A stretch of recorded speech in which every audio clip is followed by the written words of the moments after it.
Hello, good evening. This is your Lola Blogger once again. And as I promised in my last vlog about my narratives and how I became a diehard Marcos loyalist, this will be the part 2 of that. But before that, I would like to request that if you have not subscribed yet to my channel, please do subscribe to it. And every time you view or watch my blog, please do like, comment, and share. Thank you so much. This is your Lola Blogger. And I am very appreciative of those who are making their comments and watching my blog. Ang malimit mag-watch nito ay yung si Joey Evie, no? And then yesterday, yung si Harold from the United States, nag-comment siya na it was a nice narrative I presented. Thank you sa inyo. Salamat. Maraming salamat. Now, I would like to show to you this particular picture. Ito ay kasama sa aking autobiography na ginagawa. This is my very thick one. This is me. Ito ako. Nagra-rally kami. We had our rally at the Quezon Memorial Circle. And during this time, ay talagang maulan. It was a rainy day. And still we were there. No? This is my niece. And I don't know where my sisters are. Kung dito sa picture na ito, nakakahiwa-hiwalay kami. But this actually is a proof that I was actively participating in almost all the rallies that the loyalists at that time were staging. And so, let me continue with my narration of my experiences as a diehard Marcos loyalist. So, yun nga. No? So, we were asking for the return of President Marcos when he was still alive. And when he died, the more we went out in the streets shouting and asking for the return of the remains of the late president. Of course, walang nangyari sa aming kasisigaw sapagkat hindi pa rin pinayagan ng pamahalaan ni Cory Aquino. Yung mga pagrarally namin, paulit-ulit yon at we were tear-gassed. We were tear-gassed dyan sa ano, na natatandaan ko, we were tear-gassed dito. Nandyan kami sa may Plaza Loton, no? And we were tear-gassed by the police. And we ran to all directions. And I remember, nagtago ako dun sa ilalim ng bus ng papuntang Batangas kasi that particular area used to be paradahan, no, parking o buses o provincial buses. And so I hid under the bus because the police were chasing us.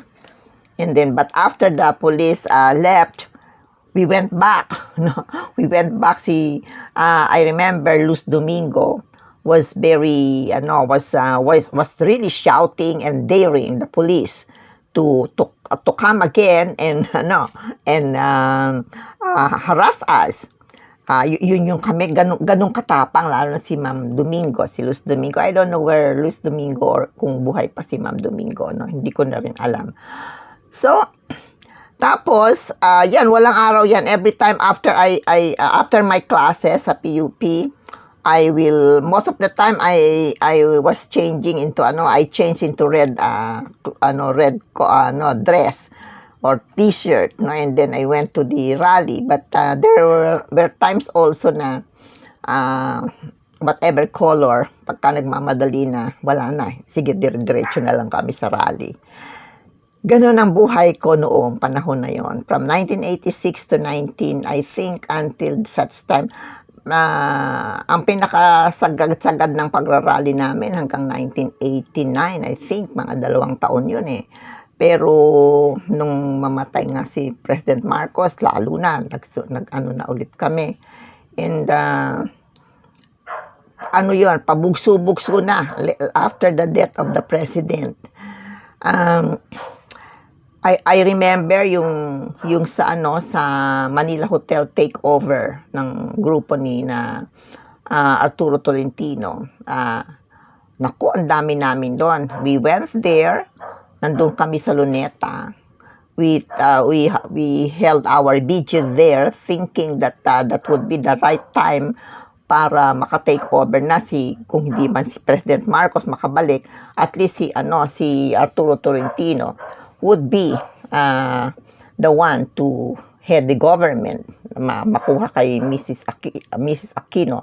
Kasi we believe that Arturo Tolentino was the duly elected vice president of the Philippines during that particular snap election. And nobody contested that. Walang nag-contest doon sa vice presidency ni Arturo Tolentino. Kaya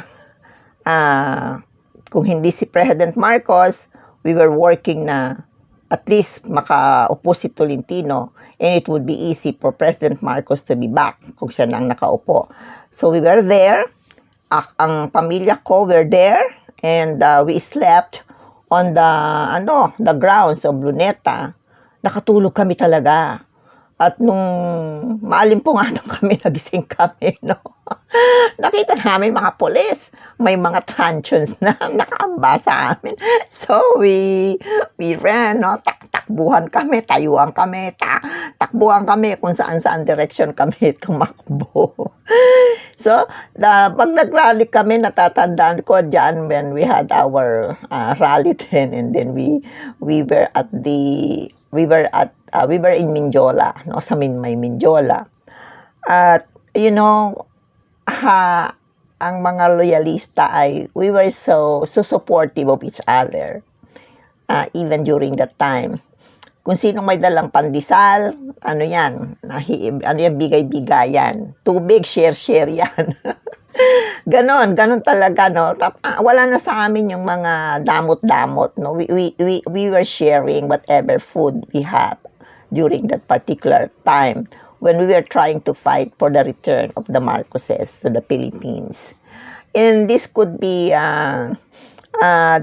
attested by other loyalists na talagang kasama, nagrarally talaga.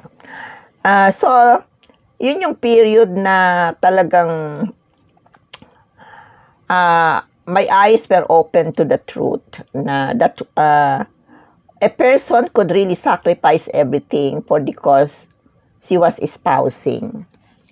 And our cause then was the return of President Marcos and his family. But when President Marcos died, nalungkot kami siyempre, but we wanted his remains to be back, to be returned to the Philippines, kahit yung bangkay man lang. But definitely it was not granted. Matigas talaga ang puso ni Mrs. Aquino. And nung Marcos when Marcos died, we have to accept the truth that with Marcos no longer around, it might be difficult for us to really win our struggle, no? Still, despite the fact that Marcos had died, there were still thousands of loyalists during that time who went to the street, who still went to the street, who still chanted his name, na inaano pa rin namin ang pangalan ni President Marcos pa rin, and then Marcos, ibalik ang kanyang bangkay. And I joined the thousands of Filipinos na talagang naniniwala that Marcos was unjustly treated by the people in the Aquino administration and by Mrs. Aquino herself. And we were really fighting for a cause, and that cause was President Marcos. And I believe that when a person is fighting for a cause, you will never think of your safety. Yun ang ginagawa namin. Whenever we held rallies, we were not thinking of our safety anymore.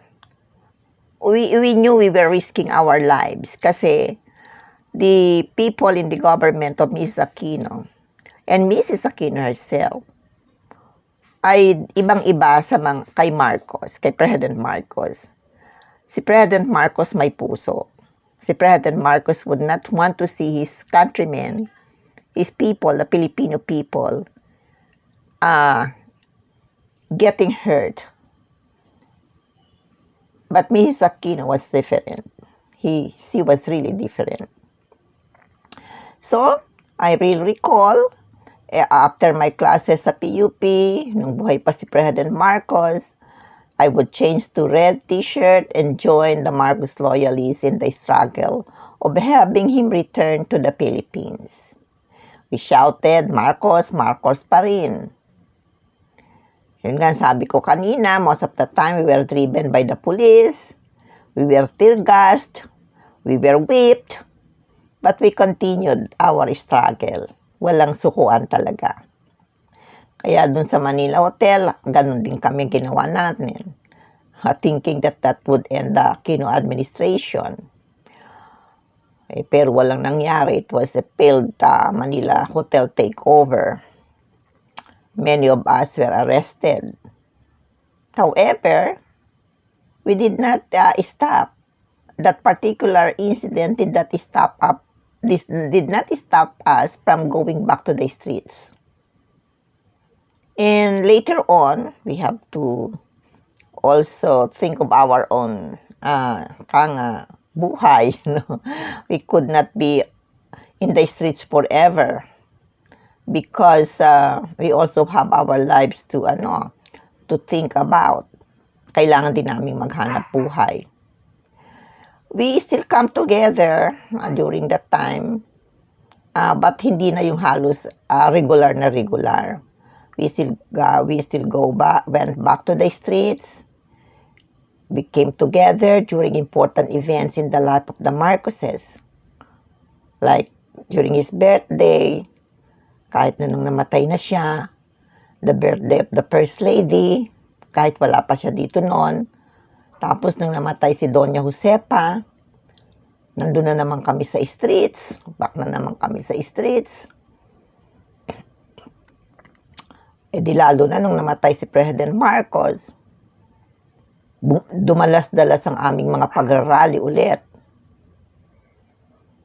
And this time, our clamor was for the return of the remains of President Marcos to be buried in our country. And as time went on, after the death of the president, the people joining the Loyalist rallies dwindled in number. Na naman yun, na unti-unti na babawasan kami as the years went by. And we understand kung bakit. Because people could not be forever in the streets shouting and not thinking about their buhay. We have our lives to think also. With President Marcos dead, the rallying figure of the Loyalists was no more. Masyado kaming nalungkot noon. And I was among those who realized the futility of what we were doing. So, hindi na ako masyadong sumasama sa mga rallies, but I concentrated sa aking pagtuturo. This time, the classroom became my arena of struggle. A struggle to awaken the young minds to the true color of politics in our country, and to in a way to give Marcos a better place in history. Since I was teaching history at the time, was history major ako. My my change of mind to make the classroom as my arena now, to make Marcos be understood by my students. I believe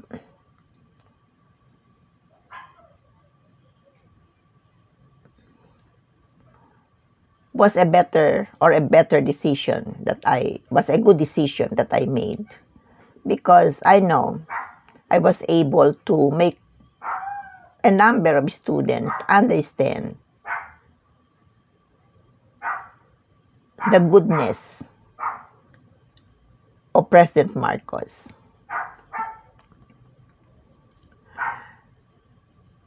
I have remained a Marcos loyalist, a Marcos admirer, because I believe he was one of the 3 greatest presidents our country ever had. The other 2 for me were President Quezon, and of course, the incumbent president, President Rodrigo, Roa Duterte. And ito na, pagdating ng anak ng ating yumaong Pangulo, si BBM. I have very high hopes kay BBM.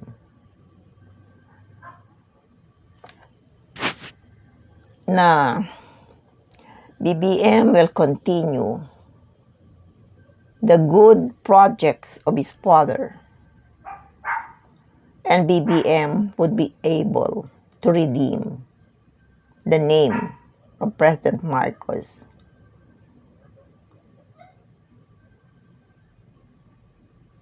And every time I would recall the kind of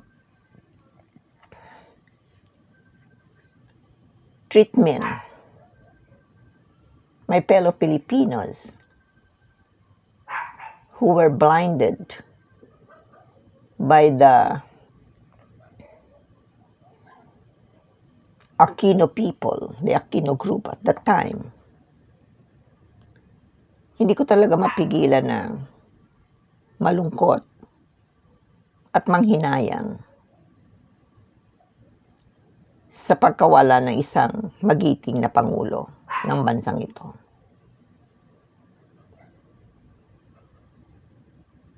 Perhaps he could have done more for this country had he been given the chance to continue as president of the Philippines. But I also, iniisip ko rin naman, I also am trying to make some kind of justification that perhaps, yun nga ang lagi kong sinasabi, ang naging pagkakamali ni President Marcos Sr.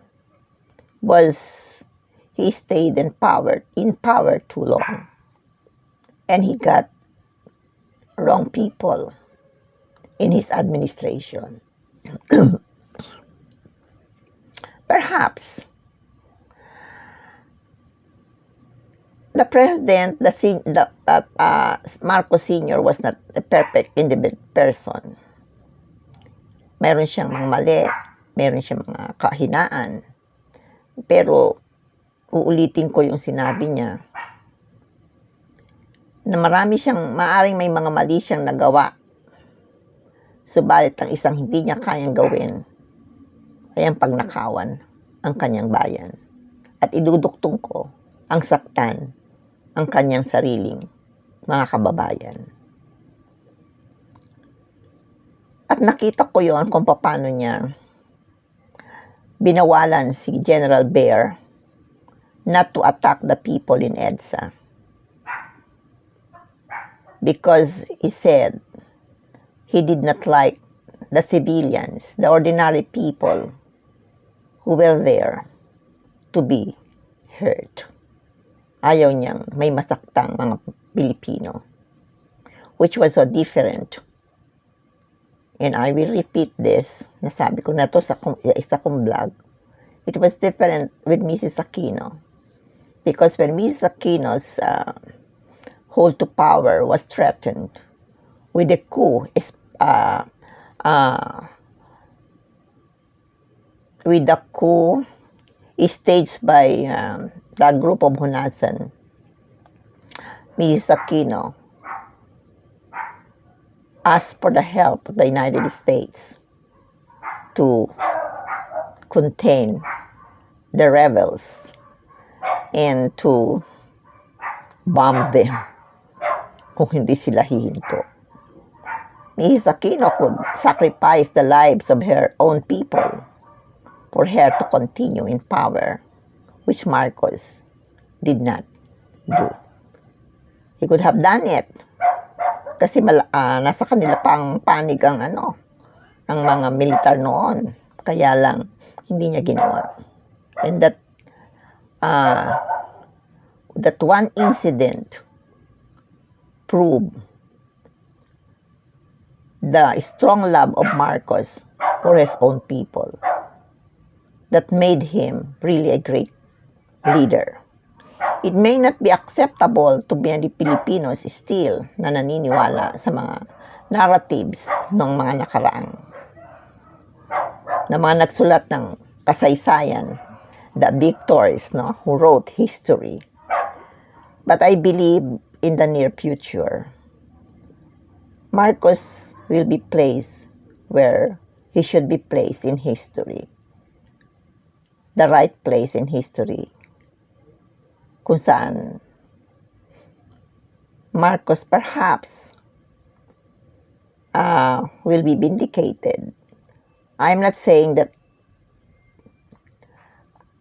yung mga nangyari ay kakalimutan, pero itatama natin yung mga bagay na dapat itama. The EDSA people power will always be part of history that cannot be erased. But what triggered it? And was it really a revolution? So we have to really study that event very well, analyze that event very well. Remember, at that time, ang nandyan lang naman sa EDSA ay 2 million. Baka wala pa.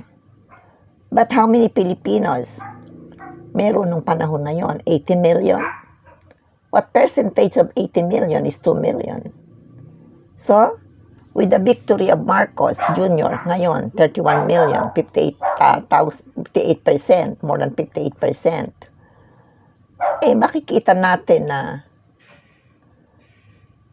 ang isang mahigpit na patunay na ang 2 milyon ay hindi nag-represent sa tunay na gusto ng mga Pilipino nung panahon na sinasabi nilang, ang quote-unquote, in closing quotation, pinatalsik ng mga Pilipino si President Marcos. It was not true. And we have to make a very good analysis of that particular event really in 1986. I am going to repeat this. We are not going to change history. We will correct history and we will make the right presentation of history, not from the point of view of people who hated Marcos very much, Marcos Sr. very much, but from the point of view of every Filipino na may boses para sa kasaysayan ng ating bansa. They have to be heard. Their narratives must be heard. And their narratives must be recorded. Because history should not be the monopoly of the victors only, but it should be also the voice of those other Filipinos who have something to say about President Ferdinand Marcos be heard, be recorded, be put in history. So yun, hindi natin itatapon ang nangyari, bagkus tayo'y magtatama sa kasaysayan. tamang kasaysayan ang dapat na masulat. Hindi kasaysayang spice with lies na siyang nangyari sa kasaysayan ng ating bansa. Ang kasaysayang binura lahat kung ano ang nagawa ni President Marcos sa kanyang panahon at binigyan lang ng magandang presentasyon ang panahon mula 1986 hanggang sa panahon ni Noynoy o ni Pinoy. So it's about time for us to come together and share our narratives so that we can have a history that is definitely the history of the Filipino people. Thank you.